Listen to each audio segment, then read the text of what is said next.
tengah rame Ricis yang rumah tangganya ya bukan diterpas ya, emang sudah untuk menuju ke perceraian, dan dia juga lagi pergi untuk healing, liburan. Kalau dari segi psikologi itu aman, maksudnya wajar nggak sih Bun, dia lagi terjadi masalah rumah tangga sudah tiba-tiba liburan aja gitu? Kalau yang dikatakan orang zaman sekarang healing itu pergi jalan-jalan itu sebetulnya nggak bukan terlalu seperti itu harusnya. Ini kan jalan-jalan rupanya berupaya untuk mengalihkan pemikiran supaya tidak memikirkan kasus tapi bahagia pergi kemana-mana belanja-belanja gitu. Tapi lupa, nggak semua orang bisa, karena kadang-kadang dalam keadaan liburan seperti itu justru kemudian terjadi pemikiran.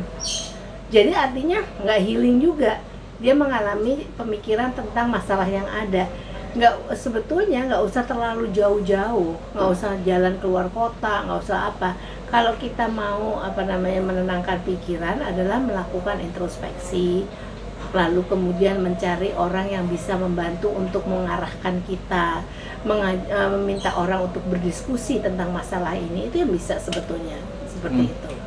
Bun, kalau dari kemarin juga beberapa postingan itu dia waktu saat pertama postingan itu dia bilang kayak menulis captionnya adalah Bismillah pengen punya anak banyak gitu. Terus sekarang setelah dia melakukan perceraian, maksudnya menggugat cerai si Tukurian sendiri, postingan itu tuh diganti kata-katanya menjadi nggak jadi deh, trauma punya anak gitu. Apakah itu menjadi salah satu bentuk trauma dari seorang Ricis gitu Bun? Bisa dikatakan seperti itu nggak sih Bun kalau dari sisi psikolog sendiri? Nggak semua hal yang karena misalnya rasa nggak nyaman terus jadi trauma.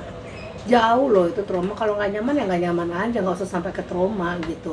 Tapi intinya gini, kalau orang trauma terhadap anak, hati-hati, kasihan anak ini.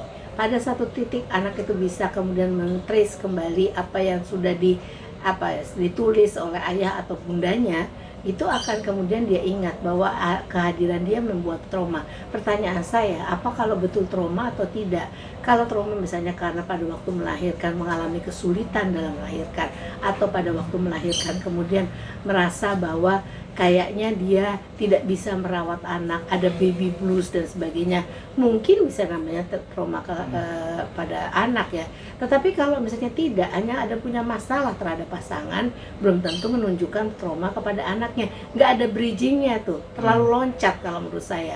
Artinya juga adalah begini, semua hal itu kayak tulisan isi hati, kenapa sih mesti diunggah di media sosial? Apakah itu kemudian wajib untuk diketahui oleh seluruh masyarakat?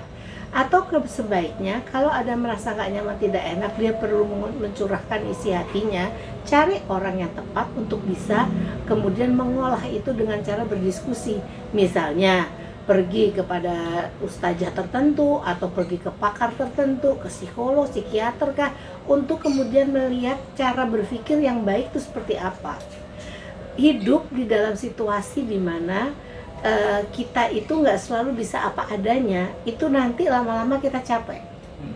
Ya, pada waktu kita hidup pada situasi di mana kita harus selalu pretending, pura-pura harus kelihatan begini, harus kayak begini, itu membuat kita yang kemudian rasanya lelah. Kenapa? Harus cari cara terus untuk membuat kita kelihatan oke.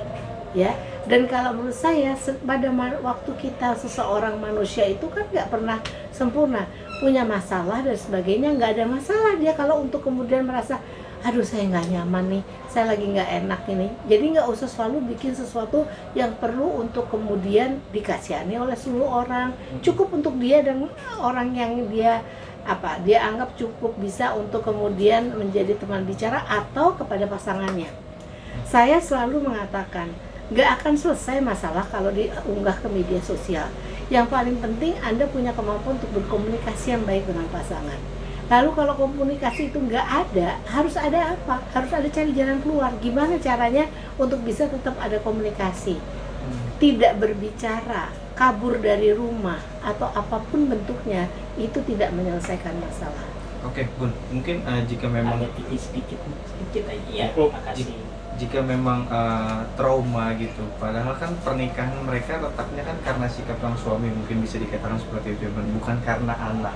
Tapi kenapa maksudnya mungkin apa sih alasan Ria Ricis gitu sampai bisa bicara trauma punya anak gitu loh Bun? Maksudnya kan ini kan pure permasalahan ini kan bukan karena anak ya Bun, bisa dikatakan, tapi karena perbedaan pendapat atau seperti apa, mungkin gimana sih Bun? Ya kalau menurut saya itu ya tadi saya bilang, nanti kasihan kalau anaknya bisa baca itu, di tracing lagi kan, jejak digital kan nggak bisa hilang sebetulnya. Itu akan kemudian lihat betapa ibunya menyesali punya anak gitu.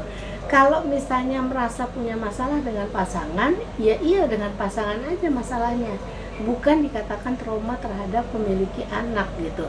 Dan ini kalau menurut saya juga harus dilihat apakah ini memang betul isi hatinya atau sekedar konten.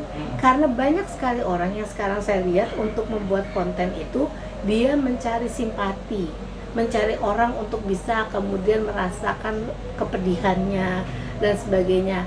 Jadi agak sedikit drama lah istilahnya gitu. Kalau menurut saya, stop dramanya, facing reality, kembali kepada poinnya, yaitu punya masalah apa dengan si suami ini gitu.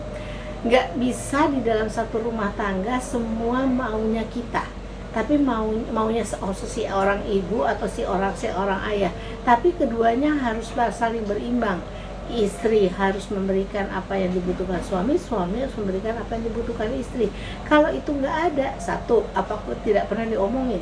Yang misalnya gini, istri perlu love language untuk dikatakan kamu sayang, apa kabar, kamu cinta, kamu cantik, kamu apa gitu. Itu mungkin love language-nya. Sementara yang satu mungkin love language-nya beda, sehingga belum tentu hal itu diketahui oleh pasangan masing-masing kalau tidak diungkapkan. Kalau tadi kata Bunda dikit-dikit konten kan kita tahu ya, kontennya ya maksudnya apa-apa dibikin konten gitu sama dia. Terus dia juga pernah ngasih surprise ke Ricis untuk pas anniversary, padahal itu konten yang buat Ricis. Jadi secara nggak langsung kan itu tidak pure dari Riannya, tapi disetir oleh Ricis. Gue punya konten nih, tol anniversary bikin dong, pura-pura kasih ke gue tau. Iya, jadi ada itu gimana Bunda rumah tangga seperti itu maksudnya?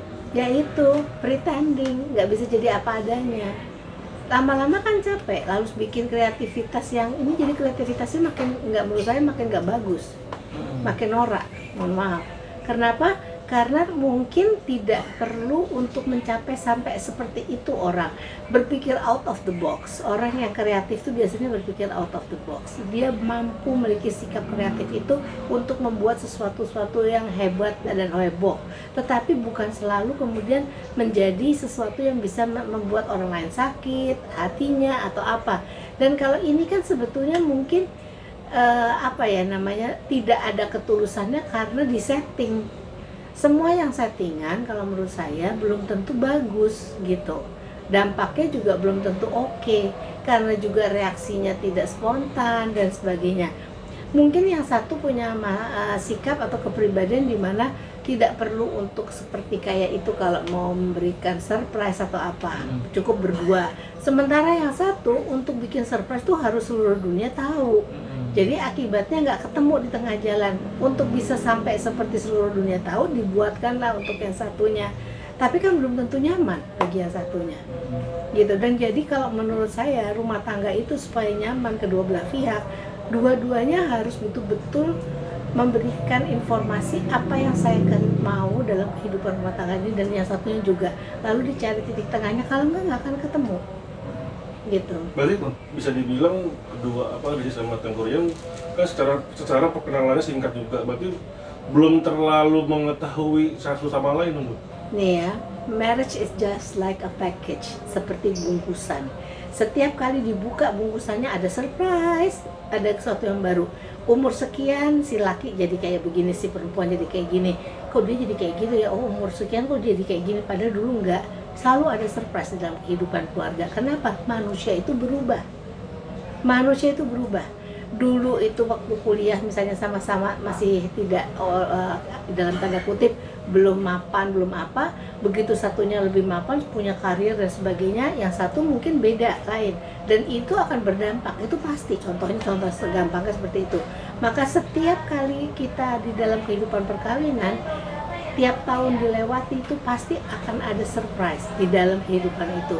Yang harus dilakukan apa? Adaptasi. Iya. Misalnya gini, orang tua sama tua di penghujung perkawinan misalnya ke 50 tahun, kan nggak bisa melakukan hal yang sama seperti pada waktu menikah. Tapi yang bisa dilakukan, oh iya, satunya udah punya penyakit apa, yang satu punya penyakit apa, beradaptasi gitu.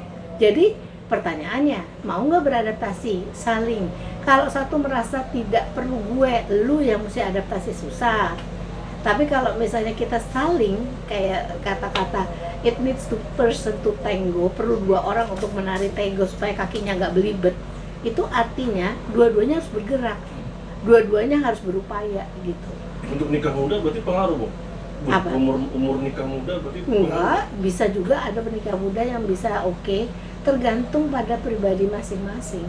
Tapi memang kalau menikahnya terlalu muda, kalau menurut saya yang ini sih nggak terlalu muda juga. Kalau terlalu muda itu akan berdampak, dia beradaptasi dengan tumbuhnya dia sendiri, perkembangan dia, dan beradaptasi dengan adanya tanggung jawab baru sebagai istri atau sebagai suami. Tapi kalau yang ini kan nggak muda. Bun, ini kan mungkin kayak tadi salah satu contohnya itu kan soal anniversary itu kan kayak di setting gitu ya Bun. Mungkin bisa dikatakan Ria Ricis ini terlalu berekspektasi lebih kepada Tukurian nggak sih Bun? Maksudnya dalam hal-hal seperti itu aja kan kayak kita bisa lihat kayak harus disetting dulu gitu, seolah-olah kayak dia ngasih kejutan, padahal sebenarnya mungkin yang dimau Ria Ricis seperti itu tapi kan tidak didapatkan oleh Ria Ricis gitu. Iya, itu dia, harapan yang satu tidak sama dengan harapan yang lain dan tidak mencari titik tengah. Kalau saya sih ngelihatnya ada satu orang yang perlu untuk kemeriahan, yang satu orang enggak. Ada orang yang mau dirayakan hari ulang tahunnya. Ada yang juga sebetulnya enggak, di dalam agama Islam misalnya gitu tuh enggak penting kita merayakan gitu. Tapi dari Bunda sendiri penglihatan Bunda yang tahu, cocok nggak sih mereka berdua nih sebenarnya? Cocok atau tidak, jodoh di tangan Tuhan. Nah, tapi dari yang gue tahu dari karakter Manusia Ricis, itu kemampuan untuk berubahnya itu besar sekali. Sehingga kalau misalnya dikatakan cocok apa tidak, bagaimana usaha mereka untuk bisa menjadi cocok. Tidak ada manusia yang sama menikah. Kalau enggak nanti malah bingung ya, kedua-duanya sama. Tapi memang berbeda. Cuman dari perbedaan itu mungkin bisa cari titik tengahnya, dan tidak untuk semua hal dia harus sama. Oke, Bun. Mungkin gimana sih sikapnya Rian ini yang mungkin bisa dikatakan dia tuh sudah bisa-bisan dipojokkan gitu oleh Ria Ricis dari sindiran-sindirannya gitu Bun di media sosial. Namun dia itu masih belum juga speak up gitu. Walaupun sempat mau speak up tapi namun dirinya tuh masih menahan karena dia itu tahu Ricis tetap ibunya Moana gitu. Ada kata-kata seperti itu, mungkin seperti itu. Ya kalau menurut saya ini nggak ada komunikasi yang asertif. Asertif itu menyatakan perasaan, pikiran, dan keinginannya tanpa menyakiti orang itu. Kalau agresif, menyatakan perasaan, pikiran, dan keinginannya tapi bisa menyakiti orang itu. Nah, satu ini yang dilakukan adalah seperti nyindir. Itu adalah submisif. Artinya apa? Menyatakan perasaan, pikiran, dan keinginannya tapi pada rumput yang bergoyang, ngomongnya kemana-mana. Dampaknya banyak negatifnya karena tidak straight to the point kepada orang siapa yang dituju, kepada siapa aja bisa gitu. Dan padahal kita kalau mau berkomunikasi dengan baik, kita harus tertuju pada orang tertentu sehingga saling tahu pesan yang disampaikan apa, yang diberikan feedback nanti jadi tentang pesan yang sama. Makanya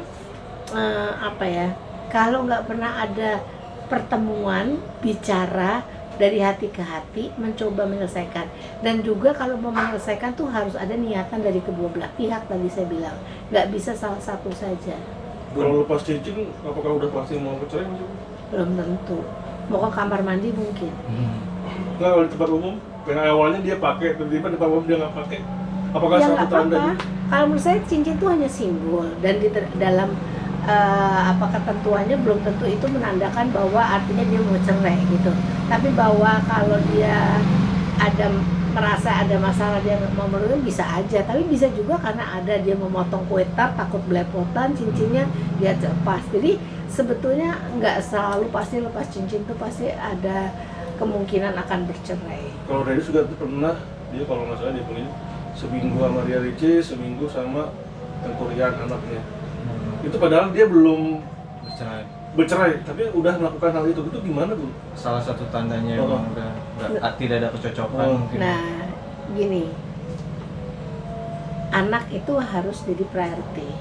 Kiblatnya kalau jadi orang tua itu demi kebaikan anak. Sekarang pertanyaan saya, kebaikan anak bukan itu kalau kayak seperti itu. Artinya kalau demikian kan artinya prioritas kita terhadap anak kita kurangi lebih kepada ego orang tua bahwa saya 1 kali, kamu 1 kali, kamu 2 hari, saya 2 hari.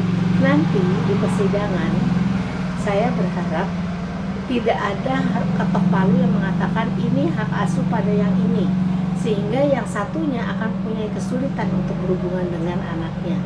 Anak itu bukan barang. Anak itu harus memiliki kemampuan untuk mengatakan, Ma, Pa, saya hari ini mau ke sini karena mau ke jalan-jalan main bola dan sebagainya. Saya lebih senang sama ayahnya. Harus boleh, walaupun sebetulnya jatah ibunya. Jadi sebetulnya kalau kiblatnya ke anak, arahnya untuk prioritasnya anak, maka akan jadi baik gitu. Bun, dengan diamnya seorang Tokorian itu sendiri, apakah itu menjadi langkah yang benar, Bun, untuk kita speak up ke media sosial, ke publik gitu? Kalau menurut saya lebih baik diem daripada keluar-keluar malah nggak jelas, malah bikin panas. Sepertinya gini, orang kalau bikin statement itu pasti akan memicu pro atau kontra. Nah kalau udah gitu terbelah, nanti ada masuk kata-kata yang nggak enak, nggak nyaman di hati juga. Menurut saya ngapain sih kita bikin sakit hati kita tambah gitu. Bun, ini kan semakin besar seseorang menaruh harapan, semakin besar juga seseorang untuk kecewa gitu ya, Bun. Terlihat dari tindak tanduknya Ria Ricis, berarti kini Ria Ricis sedang dalam kekecewaan yang amat mendalam atau seperti apa sih, Bun? Mungkin karena merasa harapannya dia tuh yang paling harus laksanakan segera gitu. Coba diomongin deh, coba diceritakan, coba dibicarakan, mungkin bisa jadi lebih baik. Bun, mungkin kalau dilihat dari psikolog sendiri, mungkin peluang mereka untuk bersatu lagi mungkin masih ada nggak sih, Bun? Kalau dua-duanya mau bisa, kalau dua-duanya nggak mau, karena gini, kalau mau bersatu itu nggak bisa satu orang aja yang berubah, yang satu juga harus berubah. Kalau manusia itu bisa berubah karena dia menginginkannya. Tapi kalau dia tidak menginginkannya dan merasa lebih dari yang lain, kan orang lain yang harus berubah, nggak akan ada ketemu titik temunya. Nah, artinya memang harus dari kedua belah pihaknya memang harus sama-sama saling ini. Iya. Baik dari yang perempuan maupun yang laki. Saya sama-sama mau berubah gitu. Oke. Bun, mungkin jika memang Ria Ricis trauma punya anak gitu, Bun, berarti mungkin bisa saja kedepannya jika memang dia kembali menikah lagi dengan seseorang itu dia tidak ada keinginan untuk mempunyai anak lagi, seperti itu. Nanti lihat aja bener nggak sih trauma tentang punya anak. Tapi biasanya kalau jika memang ada seseorang yang trauma punya anak, apakah dia tidak mau punya anak lagi, itu seperti apa? Ya bisa salah satunya, tapi kan harus kemudian kita bisa bantu apa yang menjadi ketakutannya, kita lewati ketakutannya dengan cara treatment tertentu misalnya seperti itu. Tapi kalau misalnya hanya ngomong aja belum tentu kan. Ada orang bilang saya sakit kan, semua pusing segala gitu-gitu, padahal sebenarnya kalau dilihat lagi mungkin bukan itu penyakitnya, masalahnya ada di perasaannya gitu. Tapi itu kemudian menimbulkan jadi rasanya kok kayak nggak enak di semua sisi tubuh gitu. Jadi kalau rumah tangga begini pernah nemuin nggak sih, Bu, misalnya klien-klien itu ada yang sejenis seperti ini nggak? Kasusnya? Apa yang baru Ria doang? Maksudnya Ya kan yang public figure kan ini, kalau yang lainnya mungkin nggak akan sampai seheboh itu kayak gitu. Di rumah tangga pokoknya laki sama perempuan pasangan ini harus merasa punya kedekatan dan punya sama-sama punya hak untuk bicara, sama-sama merasa tidak ada yang dominan gitu. Laki itu adalah kepala keluarga, tetapi laki juga harus memberikan kesempatan pada istrinya untuk kemudian berpendapat dan lain sebagainya. Jadi equal, sejajar, sehingga tidak perlu untuk kemudian yang satu merasa lebih oke daripada yang lainnya, satu merasa lebih punya wibawa, yang satu merasa lebih punya uang, atau nggak perlu seperti itu. Oke. Udah banyak banget sih lo, ya